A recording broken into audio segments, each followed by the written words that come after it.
Hello, everyone, and thank you so much for joining us for another edition of Broncos Beat. Joining me here tonight as we take a deep dive into the Denver Broncos 2020 season schedule, it is Cecil Lammey from 104.3 The Fan, James Palmer from the NFL Network, and making his Broncos Beat debut, play-by-play voice of your Denver Broncos on KOA Radio, the legendary Dave Logan. Dave, thank you so much for joining us here today. Great to see you guys. How are you, Alexis? Doing great. Better now that you're on the show with us. Dave, as a former player and current broadcaster and coach, you have experience looking at a season schedule through a number of different lenses. When you take your first look at a schedule, what immediately catches your eye? Is it the season opener, the bye week? What stands out?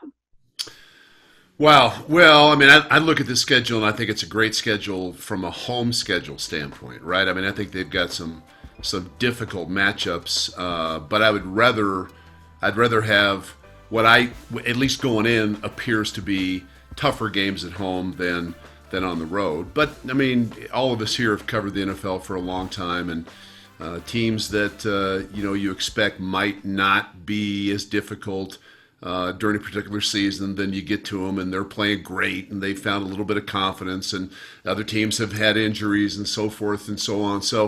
But I think it's a chance for hopefully the fans to see Drew Brees and to see Tom Brady and to see Patrick Mahomes a couple of times. So you're going to have some pretty good quarterback play that Broncos fans will be able to enjoy.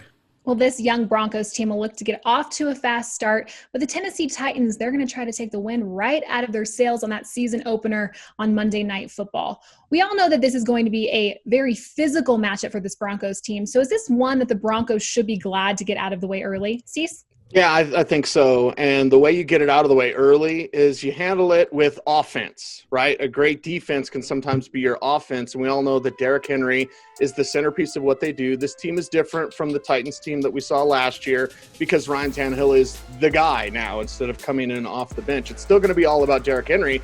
How do you take him away? Well, you can stuff him. You can stop him. Sure, the Broncos are built to do that, but I want to see this offense, right? We've been talking about offense, all these key pieces that were added. You score enough points, you get them out of their ground game. They have to go to the air attack. That's advantage Denver Broncos.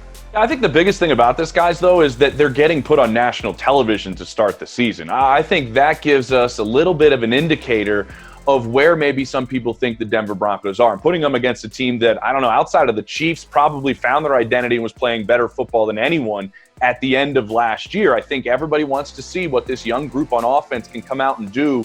And I think putting them on national television right off the jump, a lot of pressure, but I think it adds a lot of excitement to everyone that's been following this Broncos team throughout this offseason, all the changes that have happened. I think anytime, I mean, honestly, no matter who you play, I think the season opener is a big deal. I know as a former player, your entire offseason and your preseason, you gear that towards starting the season. And everybody talks about getting off to a great start. And I think for the Broncos, two things. One, as James was talking about, it's a national televised game. It's a Monday night game. I mean, Monday night used to be a huge deal for players, right? I mean, it's a chance for everybody to sit back and watch you go out and do your thing. And the second thing is, I think if the Broncos are to be a playoff contending team this year, and I believe they can be, what they have to do first and foremost is find a way to reestablish their dominance at home.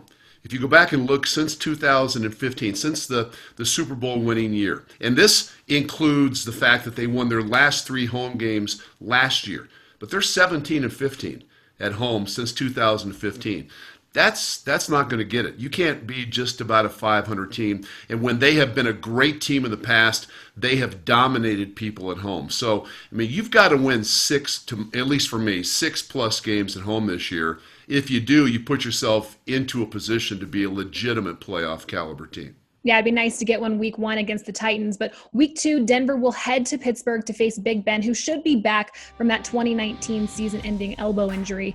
Does a healthy Roethlisberger give the Steelers enough firepower to beat the Broncos, or do you guys think youth will prevail over age week 2? Well, they've already got the firepower. How do they assemble it? With Big Ben, we've seen it for years, and the Steelers used to take bum wide receivers, no offense, Lima Sweet or Troy Edwards, but now they got hey, Mike Tomlin, you dropped something. Oh, it's wide receiver talent falling out of their pockets. They had to chase Claypool to the mix with Of course, James Washington, Juju Smith-Schuster, Deontay Johnson, who reminds me of a young Emmanuel Sanders. So they already have the firepower to go through the air.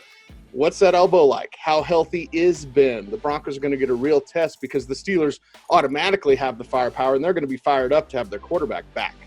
But I think having it early is huge. I mean, to have Roethlisberger only have one game before you play him, he's definitely a guy that probably, in my opinion, and a lot of people's opinion, not the healthiest guy in the offseason, and keeping himself in shape, get himself going a little bit into the season. You probably want to face him week 2. I think, to me, though, in that game, the biggest thing that stands out is, what does Drew Lock and company do against a defense like Pittsburgh has? I mean, this is, the team that led the NFL in sacks, led the NFL in turnovers. I mean, they're a top 5 defense, 3rd against the pass. I think this is a great early test against a super talented defense on the road in a tough place to play to see what this really young offensive unit is capable of. Dave, you've been to Heinz Field before. What's it like playing there?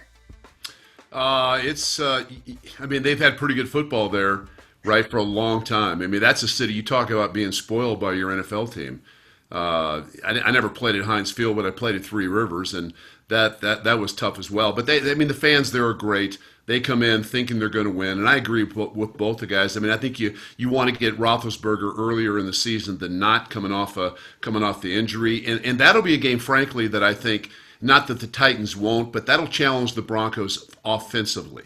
That's a game that the Steelers have always put their chips on the defensive side of the ball. They're going to be good on defense again this year. So I think that'll be a real test for Drew Lock and this young Broncos offense. Yeah, and Dave brings up a great point about the test on the offense because of the test of your offensive linemen with the crowd noise. Also, you may have an answer for Cortland Sutton. Mika Fitzpatrick was a great addition by that defense. You may also have an answer for Jerry Jeudy. I don't think so, but you might.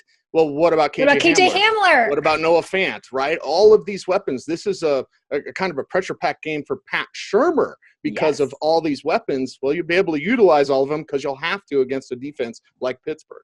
Love it. Well, week 3, the game we all have circled on our calendars, Tom Brady's return to Denver as a member of the Buccaneers. The Broncos are the only team that Brady has a losing record against, currently 8-9. Can Denver make it 8-10, even though Brady will still have one of his all-time favorite weapons with him? I'll jump in and just think off the bat, guys. Even though he's the GOAT, and even though Tom Brady's the greatest player of all time, this is still a new offense and still in an offseason that is unlike anything we've seen before. And if you talk to anybody around the league, they're going to tell you anybody that doesn't have a whole lot of continuity is going to struggle this offseason. I think facing Tom Brady and the Bucs in week 3 is going to be a completely different team than the team that faces him in weeks 15, 16, and 17. I think having him in week 3, you have a much greater chance of winning this game than if you were going to face them later in the season.